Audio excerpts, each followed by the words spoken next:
Hello, fellow Star Wars fans. My name is Star Raptor, and welcome to the channel. Time to talk about some Star Wars comics. We have 5 to talk about this week. Before we get started, just a little bit of a warning. If you hear these loud bangs going off, it's just fireworks. It's 4th of July weekend.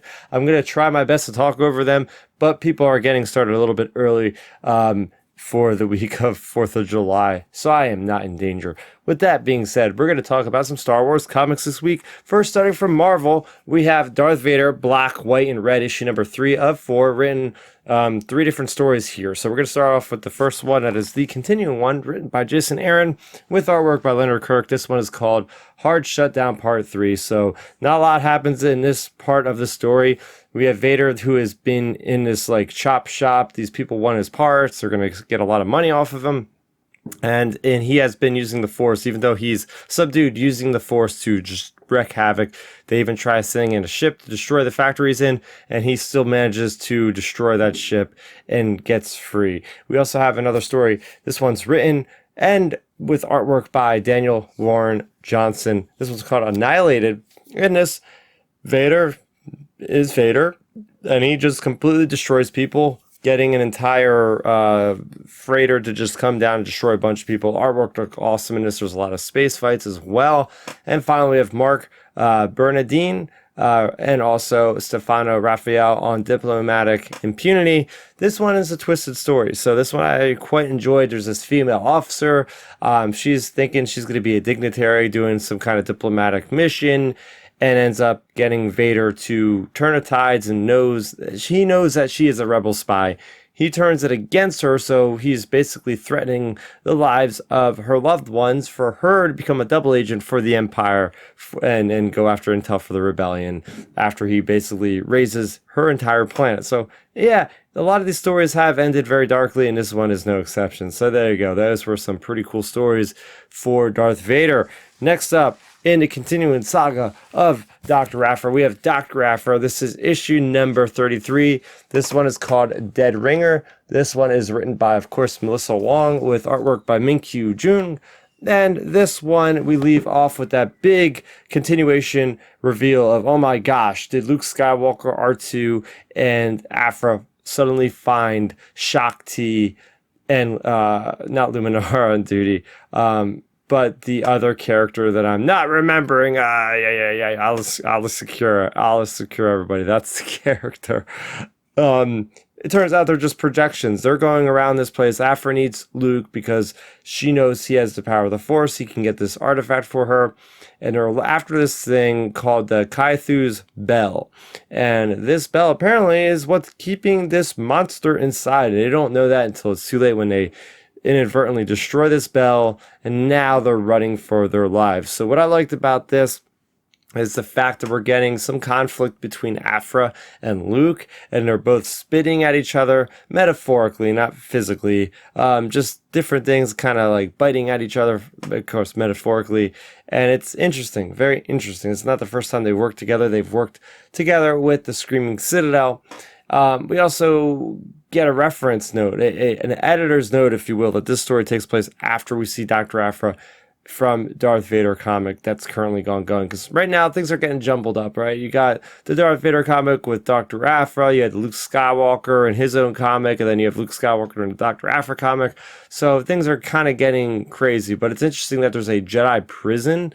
We don't hear about that a lot, but the Sazon Temple, which they are at now, is part of the Sazon. It's part of a Jedi prison. Also, I think it's a bit of a cop-out. I expected this to happen, where they were just holograms of Shaak Ti and Aayla Secura. I mean, these are really big characters. I know a lot of the internet was stirred up, like, oh my gosh, are they being resurrected? I really didn't think they were. So it's kind of likely that this was the situation. But overall, good story. I'm looking very forward to seeing what this character is. This character from Legends that we found from Star Wars Celebration was there. And finally, we are wrapping up the High Republic adventures. We got not only 1, not only 2, but 3 issues in the same week to conclude the High Republic Adventures Phase 2. So we got issues 6 through 8, of course, written by Daniel Jose Older, with artwork by Harvey Talabal. So I'm just going to talk about these issues as a whole. I'll quickly show off the really cool artwork of the covers. This is number 6 here, Battle of Jeddah. Then we have this one here with Takadano. And this one here, we have all of our hero characters. So great work all around. So what we do in this story, right? We're following the character of Sav Malagan, and she is currently on Jeddah with a bunch of her friends, and she's infiltrating the Dankrax. Eventually, the charade is up, and it turned out that the friend that she was, having fun with and all that, she ends up calling her out on her disguise, and Saya dupes Sav, and next thing you know, we find out that that Maz Kanata is not actually on Jeddah, but she's back on Takadana, and we have the character of Arkic that has basically found her and brought her back to Takadana. He wants to take that place for himself, so we go back to that planet. And we basically have this lightsaber duel between Sav and Arkic, and he's flying because he's a Geonosian, so it's really cool. And then we have this pirate that has come back, and his name is Raph, I believe, and he's going back there, and there's a big fight, and we get through to the end. And basically what the crux of the story is, this entire time we've had Sav Malagan that is trying to decide, can she skirt both edges? Does she have to choose being a pirate or being a Jedi Padawan? By the end of the story, Terry Sinube was in deep cover this entire time as one of these Dankrax characters. And he says, nothing is black and white. And I like that because it's like Game of Thrones, right? In Game of Thrones, we get a lot of that kind of morally gray area.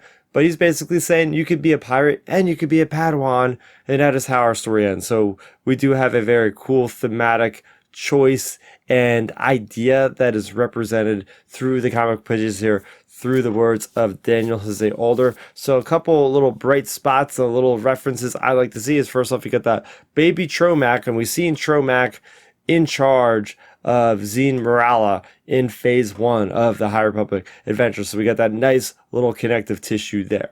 We've seen Sav Malagan piloting Eviscerator craft. I love seeing the Eviscerator because we see that also in phase 1 with Gemaram, and she's flying, just destroying both Irona as well as not Everini, but Irami ships. There's a lot of E's and all in this High Republic. Anyway, we see her just going through, just drilling through these ships. It's awesome. We get to see what the Irami military look like. They very much look like Naboo kind of people. They're very regal, very grand, but they have these really cool, sleek kind of suits of armor. Really sweet there. We also get to see Enforcer droids, so I like seeing the representation of things I've only been depicting in my mind on the page with the Del Rey novels, with the Lucasfilm Publishing novels. We're going to see that stuff come out into the page, which is really fun.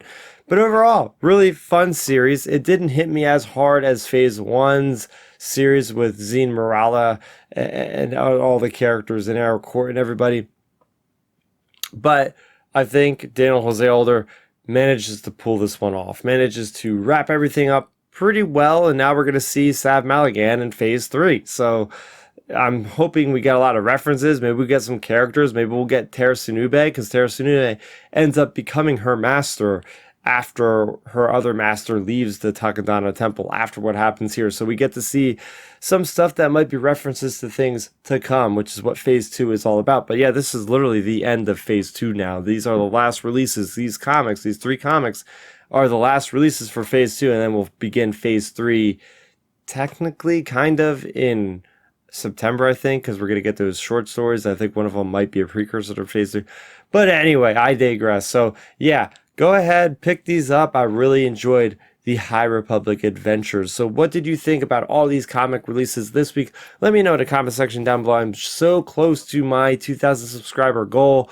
I just need about 20 more subscribers. So hey, if you got Star Wars friends, they want to follow somebody on YouTube that talks about this stuff on a weekly basis, go ahead, refer me. It would help me so much as I get to my goal closer to 2,000 and beyond. So that's going to do it for me, Star. Thank you so much for watching. Let me know in the comment section below what you thought of these comics. That's going to do it for me. May the Force be with you always. Bye-bye, everybody. Thanks for checking out the video. Please hit that thumbs up symbol. It helps me know that I'm making content that you guys enjoy. And if you enjoyed this video, I also include 2 videos down below you guys should check out. And please consider subscribing to this channel. It helps support me and it notifies you guys of when I get new videos up on the channel. You can also contact me on Twitter, Facebook, and Instagram at StarRaptor.